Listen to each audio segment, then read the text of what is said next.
اور جن کی دوستیاں دنیا کی خاطر تھی، اپنے انٹرسٹ کے خاطر تھی، اپنے مفادات کے خاطر تھی، کیا ہوگا بھائی؟ کچھ نہیں آخرت میں جا کر، کچھ نہیں آخرت میں جا کر، اور دنیا میں بھی کچھ نہیں. چند دنوں کے بعد چھٹی، چند دنوں کے بعد چھٹی، جب تک وہ انٹرسٹ موجود. تو میں ہمارے طالب علموں سے کہا کرتا ہوں کہ بھئی دوستیاں بدلتی رہتی ہیں آپ کی، دوستیاں بدلتی رہتی ہے آپ کی. پتہ نہیں کہاں سے ادھر تک آ گیا. تو میں یہ کہہ رہا ہوں کہ بھئی یہ دوستی جو ہے، ہاں دوستی، تو آپ کی دوستی کب ہوگی؟ تو یہ جو دوستیاں بدلتی ہے، تو وہ جو آپ کا سیکنڈری اسکول میں، نرسری تو چھوڑو، وہ تو بہت پہلے، پرائمری بھی چلو چھوٹے تھے، لیکن جب آپ 15 سال کے تھے، 16 سال کے تھے، اس کے ساتھ آپ کی دوستی تھی. آپ ساتھ اٹھتے تھے، بیٹھتے تھے، کلاس میں ساتھ بیٹھتے تھے، پلے گراؤنڈ میں ساتھ جاتے تھے، اسکول ساتھ جاتے تھے، اسکول سے واپس ساتھ آتے تھے، سیٹرڈے سنڈے ساتھ رہتے تھے. اور پھر وہ اس کالج میں چلا گیا، آپ اس کالج میں چلے گئے، اٹھنا بیٹھنا بند ہو گیا. تو 6 مہینے، 1 سال، 2 سال کے بعد وہ یاد آئے گا؟ بولو بھائی، نہیں یاد آئے گا. پھر اب نیا فرینڈ سرکل ہمارا ہو گیا، یاد نہیں آئے گا. وہ یہ دل جو ہے نا، دل، اس میں سے وہ نکل جائے گا. اور اب جس کے ساتھ اٹھنا بیٹھنا ہے وہ دل میں اترے گا، نیا دل میں. اور جب دل میں نیا آدمی اترے گا تو وہ پہلے والا نکل جائے گا. اس کرسی میں میں بیٹھ گیا تو اب یہاں کوئی دوسرا نہیں بیٹھ سکتا.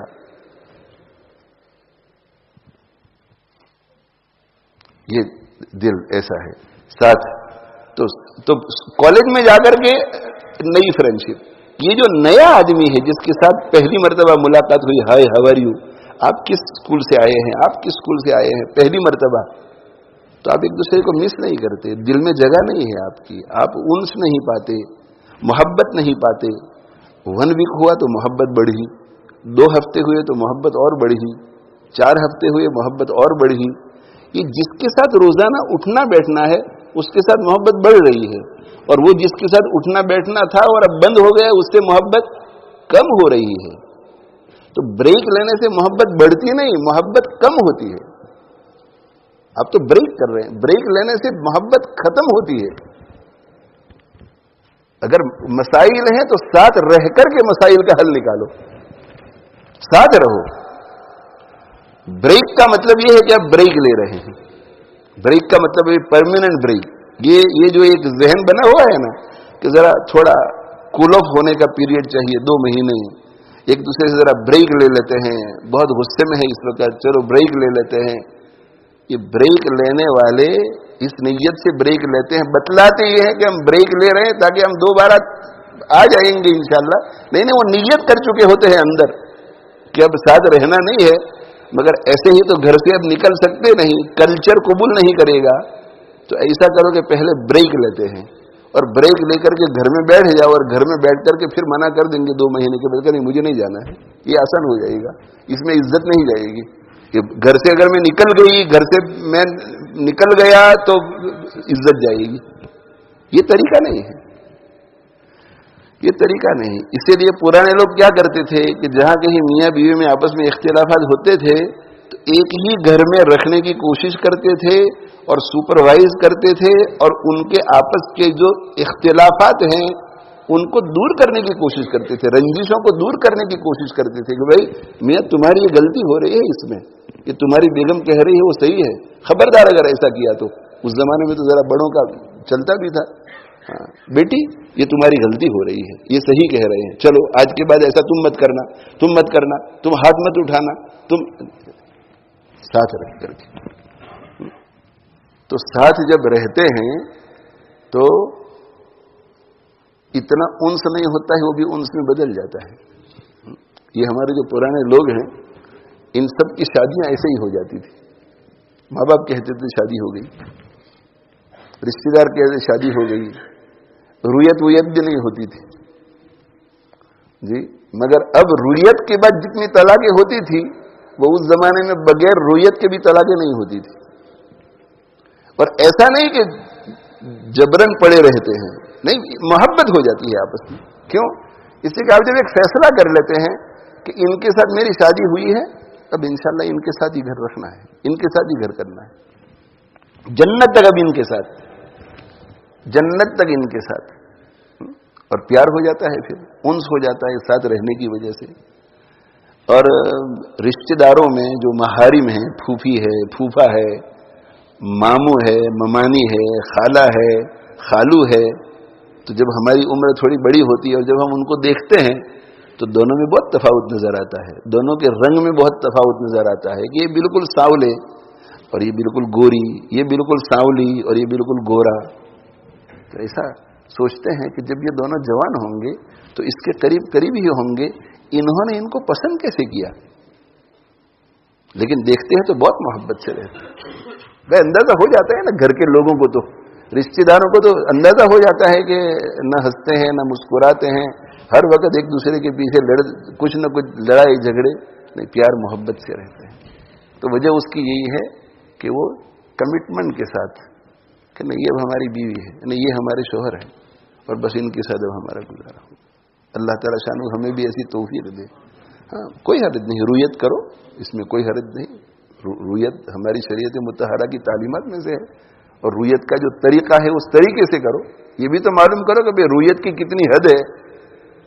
جب شادی کرنے سے پہلے ایک دوسرے کو دیکھتے ہیں تو اس کی حد بھی ذرا معلوم کرو. رویت کی حد جو ہے، حقیقت یہ ہے کہ رویت صحیح طریقے سے نہیں ہو رہی ہے، سمجھے؟ وہ ذرا علماء کرام سے معلوم کرو کہ رویت کی حد کیا ہے. میں مفتی نہیں ہوں ورنہ میں بیان کر دیتا آپ حضرات کے سامنے، سمجھے؟ میں تو طالب علم بھی نہیں ہوں، اب تک طالب علم بھی نہیں بن سکا ہوں. اللہ تعالیٰ مجھے بنا دے اور اللہ تعالیٰ مجھے علم سے نوازے. تو میں یہ عرض کر رہا ہوں کہ رویت اس میں کوئی حرج نہیں ہے، لیکن رویت کے بغیر، رویت کے بعد نکاح کرو تو کمٹمنٹ کے ساتھ نکاح کرو کہ نہیں اب جنت تک انشاءاللہ. پہلے یہ سنتے تھے کہ یہ جوڑا جنت تک ہوگا انشاءاللہ، یہ جوڑا جنت تک ہوگا، یہ جوڑا جنت تک ہوگا. اور ماں باپ کو بھی چاہیے کہ پوری کوشش کرے کہ نباہ رہے، نباہ رہے، نباہ رہے. اس لیے کہ طلاق جو ہے وہ اب ابغض المباحات ہے. جتنی جائز چیزیں ہیں، مباح چیزیں ہیں، ان میں سے سب سے زیادہ ناپسندیدہ چیز طلاق ہے. لیکن اس کو جائز اس لیے قرار دیا کہ بعض حالات ایسے ہوتے ہیں جن میں دونوں کو ساتھ جبر کر کر کے رکھنا یہ بھی مناسب نہیں ہے. تو خاندان کے بڑے لوگوں کو اندازہ ہو جاوے تو پھر وہاں ایسا مشورہ بھی دینا چاہیے کہ بہتر یہی ہے کہ تم دونوں الگ ہو جاؤ. یہ الگ موضوع ہے. تو میں اصل میں امام اسمعی رحمۃ اللہ علیہ کی بات کر رہا تھا کہ وہ دونوں میاں بیوی بات چیت کر رہے تھے. تو میاں بیوی بات چیت کر رہے تھے تو بیوی کہنے لگی کہ ہماری جب شادی ہوئی اور ہم نے تم کو دیکھا تو تم ہماری طبیعت کے مطابق نہیں تھے، تمہاری بدصورتی مجھے نظر آئی، خوبصورتی مجھے نظر نہیں آئی. لیکن میں نے فیصلہ کر دیا کہ ہمارے ماں باپ نے نکاح کرایا ہے، ہم نے نکاح توہا و قبیل توہا، ایجاب قبول ہو چکا ہے، میاں بیوی اب ہو چکے ہیں، یہ اب میرے شوہر ہیں.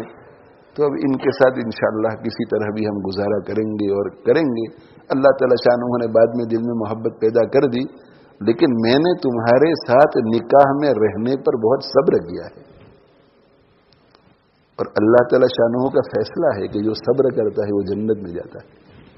تو میری جنت تو اس طرح پکی ہے، اور رہی تمہاری تو تمہاری جنت اس طرح پکی ہے کہ میں نے دیکھا جب سے تم نے مجھ سے شادی کی ہے کہ میرے جیسی خوبصورت عورت تم کو ملی تو تم نے بہت شکر کیا ہے اس کا. میں دیکھتی ہوں کہ تم بار بار زبان سے نکلتا ہے کہ اللہ کا بڑا فضل ہوا ہے کہ مجھے تمہاری جیسی بیوی ملی ہے. دوسروں کے سامنے بھی تم کہتے ہیں، اپنے ماں باپ کے سامنے، کہ اللہ کا بڑا شکر ہے کہ ایسی مجھے خوبصورت اور حسن سیرت والی عورت ملی مجھے. تو میں نے دیکھا کہ تمہاری زندگی میں شکر ہے، اور جو شکر کرتا ہے نعمت پر وہ بھی جنت میں جاتا ہے. اسے تمہاری جنت بھی یقینی ہے. میں صبر کے دروازے سے جنت میں جاؤں گی اور تم شکر کے دروازے سے جنت میں جاؤ گے. بس میری بھائیو اسی پر آج کی بات ختم ہے. آپ جب دیکھیں گے اپنی زندگی کو تو آپ کو یہ معلوم ہوگا کہ یا تو آپ صبر کے امتحان سے گزر رہے ہیں یا شکر کے امتحان سے. آپ صبح اٹھے بالکل تندرست ہے، کون سا امتحان ہے بھائی؟ شکر کا امتحان، شکر کا امتحان. جی صبح اٹھے بالکل تندرست، صبح اٹھے کھانے پینے کی ساری چیزیں موجود، صبح اٹھے چاروں طرف امن. اور کیا چاہیے بھائی؟ اور کیا چاہیے؟ یہی تین چیزیں ہیں نا اصل، کہ چاروں طرف امن ہے. جب صبح اٹھتے ہیں تو ماشاءاللہ امن ہے، کوئی خوف کی بات نہیں. دوسری بات ہم دیکھتے ہیں کھانے پینے کی چیزیں تو صرف پورے دن کے لیے نہیں, کئی مہینوں تک بھی ہمیں تو فکر نہیں ہے کہ کھانا نہیں ملے گا. اللہ تعالیٰ شانہ قادر ہے ہماری بد عملیوں پر آنن فانن بھی کھانے پینے کا معاملہ ختم کر سکتے ہیں, وہ الگ بات ہے, لیکن جو ظاہر میں آتا ہے. اور تیسری بات ہے کہ تندرستی. آپ صلی اللہ علیہ وسلم ارشاد فرماتے کہ جس کو یہ 3 چیزیں مل جائیں, 3 چیزیں مل جائے تو ایسا سمجھو کہ اس کو اللہ نے پوری دنیا کا مالک بنا دیا ہے. من اصبح منکم آمنا فی سربہ, تم میں سے جو شخص صبح کرتا ہے اپنی بستی میں, اپنی قوم میں امن کی حالت میں, وہ معافن فی جسدہ, اور جسم بالکل ٹھیک ٹھاک تندرست, وَلَهُ قُوتُ يَوْمِهِ, اور صبح سے شام تک کھانے پینے کا سامان بھی موجود ہے, فَكَأَنَّمَا حِيزَتْ لَهُ الدُّنْيَا بِحَذَافِيرِهَا, تو ایسا سمجھو کہ پوری دنیا مل گئی. یہ ہفت اقلیم کا بادشاہ ہے, یہ سلطان ہے. تو صبح اٹھے سب کچھ ہے, تمہیں کون سا امتحان ہے؟ شکر کا. تو میرے بھائیو یہ شکر کا امتحان جو ہے نا, شکر کا امتحان, اس میں بھی بہت لوگ فیل ہو جاتے ہیں. صبر کے امتحان میں فیل ہوتے ہیں, مگر شکر کے امتحان میں زیادہ لوگ فیل ہوتے ہیں. کیوں فیل ہوتے ہیں؟ اس لیے کہ خیال ہی نہیں رہتا. وہاں تو تکلیف جو ہے وہ یاد دلاتی ہے کہ تکلیف ہے, صبر کرنا چاہیے. یہاں یہ خیال آتا ہی نہیں ہے کہ نعمتیں ہیں, شکر کرنا چاہیے.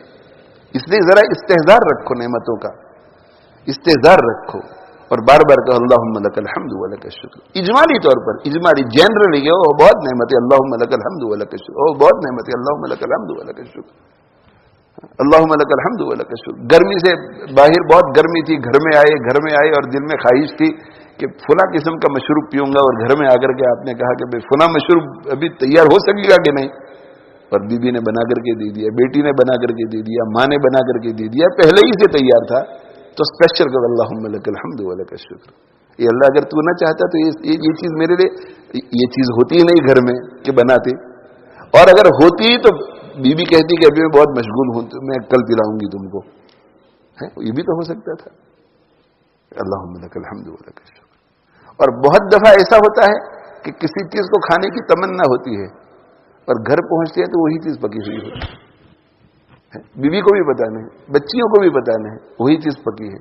تو اسپیشلی وہ چیز اللہم لک الحمد ولک الشکر, اللہم لک الحمد ولک الشکر. ایمان کتنی بڑی نعمت ہے, ایمان کتنی بڑی نعمت. میں پوچھا کرتا ہوں کہ ایمان کے بارے میں سوچو کہ 50 سال گزر گئے, 60 سال گزر گئے, 100 سال گزر گئے, جس کی جتنی بھی عمر ہے, کتنی مرتبہ ایمان کی نعمت کا سوچ کر اللہم لک الحمد ولک الشکر کہا ہے. سوچیے, یہ وہ نعمت ہے کہ جس کے بغیر دنیا بھی برباد اور آخرت بھی برباد. تو یہ بھی ایک ہمارا بہت بڑا امتحان ہے, شکر.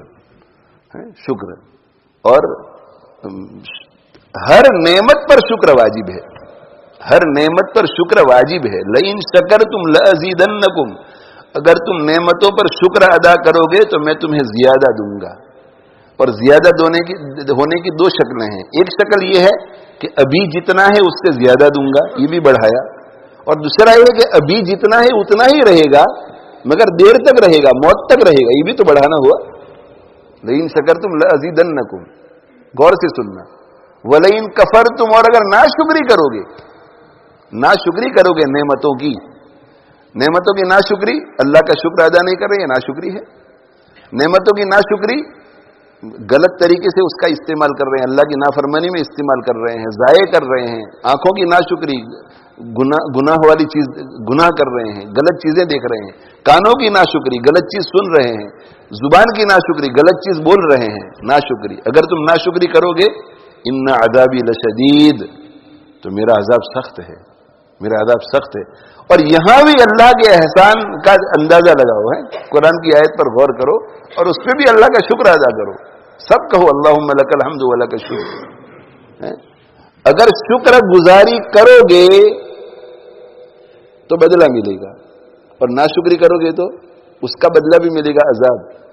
لیکن دونوں اسلوب میں فرق کر دیا. یہاں کیا کہا, وَلَئِن شَكَرْتُمْ, لئن شکرتم, اگر تم شکر گزاری کرو گے, لَأَزِيدَنَّكُمْ, تو میں ضرور بھی ضرور تمہاری نعمتوں میں اضافہ کروں گا. وَلَئِن كَفَرْتُمْ، یہ بھی اللہ کی نعمت کیا، اور اگر تم ناشکری کرو گے تو ضرور بھی ضرور سزا دوں گا نہیں فرمایا. اگر تم ناشکری کرو گے تو میرا عذاب بہت سخت ہے، یعنی ہو سکتا ہے کہ میں عذاب دوں اور یہ بھی ہو سکتا ہے کہ نہ دوں. اور نظر یہی آتا ہے کہ اکثروں کو عذاب نہیں دیتے اللہ تعالیٰ. ہم سب ناشکری والی زندگی گزار رہے ہیں. صبح چائے پیتے ہیں، ناشتہ کرتے ہیں، کتنا شکر ادا کرتے ہیں اللہ کا. دوپہر کا کھانا کھاتے ہیں، کتنا شکر ادا کرتے ہیں اللہ کا. رات کو میٹھی نیند آ جاتی ہے، کتنا شکر کرتے ہیں اللہ کا. لیکن نیند ویسی ہی ہے سالوں سے، کھانا ویسا ہی ہے سالوں سے. آنکھوں سے ہم اللہ کی کتنی نافرمانی کرتے ہیں، ناشکری کرتے ہیں. بد نظری، فلموں کو دیکھنا، سوشل میڈیا پر غلط چیزوں کو دیکھنا، آنکھوں کی روشنی ویسی ہی ہے. کانوں سے کتنی غیبت سنتے ہیں، گانے بجانے سنتے ہیں، کان ویسے کے ویسے ہیں. تو صرف اللہ تعالی شانہ نے ہمیں اپنی آخرت میں ترقی کے لیے ڈرایا کہ اگر تم ناشکری کرو گے تو میرا عذاب سخت ہے. تو سخت ہے، ہو سکتا ہے دوں، ہو سکتا ہے نہ دوں، اور اکثر دیتا نہیں ہے اللہ. لیکن اگر تم شکر گزاری کرو گے تو میری، ایسا نہیں کہا کہ شکر گزاری کرو گے تو نعمت ہے نا، ضرور دوں گا میں نعمت. تو انشاءاللہ آج سے ہم یہاں سے عزم لے کر کے اٹھتے ہیں کہ اگر کوئی تکلیف آ جائے گی تو ہم صبر کریں گے، اور جو اچھائیاں ہیں اس پر ہم شکر کریں گے. اور دیکھو کبھی کبھی نہیں بلکہ اکثر مرتبہ یہ الگ الگ امتحان نہیں ہوتے، دونوں امتحان ایک ساتھ چلتے رہتے ہیں. دونوں امتحان کبھی ایسا ہوتا ہے کہ 90% نعمتیں ہیں اور 10% تکلیف ہے. کبھی ہوتا ہے کہ 50% تکلیف میں ہے، 50%. تو کچھ نہ کچھ. اور ایسا تو ہو سکتا ہے کہ 1 ہفتے کے لیے، 2 ہفتے کے لیے، 3 ہفتے کے لیے، 4 ہفتے کے لیے صبر کا امتحان نہ ہو، صرف شکر کا امتحان ہو. لیکن ایسا نہیں ہوتا کہ 1 ہفتے، 2 ہفتے، 3 ہفتے کے لیے صرف صبر کا امتحان ہوتا ہے اور نعمت ایک بھی نہیں ملتی. نہ، ایسا نہیں ہوتا، ایسا امتحان نہیں ہوتا. تو شکر کا اور صبر کا دونوں کا امتحان ایک سملٹینیسلی ہو رہا ہوتا ہے. سملٹینیسلی. صبح اٹھے، آج سر میں بہت درد ہے، تو اس پر صبر کرو. مگر سر میں درد ہے، ناک تو ٹھیک ہے نا، آنکھیں بھی ٹھیک ہے نا، کان بھی ٹھیک ہے نا، زبان بھی ٹھیک ہے کہ نہیں، ہاتھ بھی ٹھیک ہے کہ نہیں. اس پر شکر کرو کہ اللہ تیرا شکر ہے کہ اتنے سارے اعضاء تو نے صحیح سالم رکھے. آپ سے دعا کرتا ہوں کہ درد سر بھی دور کر دیجئے، لیکن جب تک رہے گا انشاءاللہ صبر کروں گا. آپ مجھے صبر کی توفیق دیجئے. صبر بھی کرو، شکر بھی کرو. یہی 2 امتحان ہوتے ہیں. اور جو شخص آج یہ پکا ارادہ کر لے گا کہ اللہ امتحان صبر کا لے گا تو صبر کروں گا، اللہ امتحان شکر کا لے گا تو شکر کروں گا، اور پھر اس پر عمل بھی کرو گے، صبر شکر صبر شکر صبر شکر. تو یہاں سے لے کر موت تک کی آپ کی جتنی زندگی ہے، ہماری جتنی زندگی ہے، وہ زندگی پکی ہو جائے گی، آخرت کی پکی ہو جائے گی، پکی.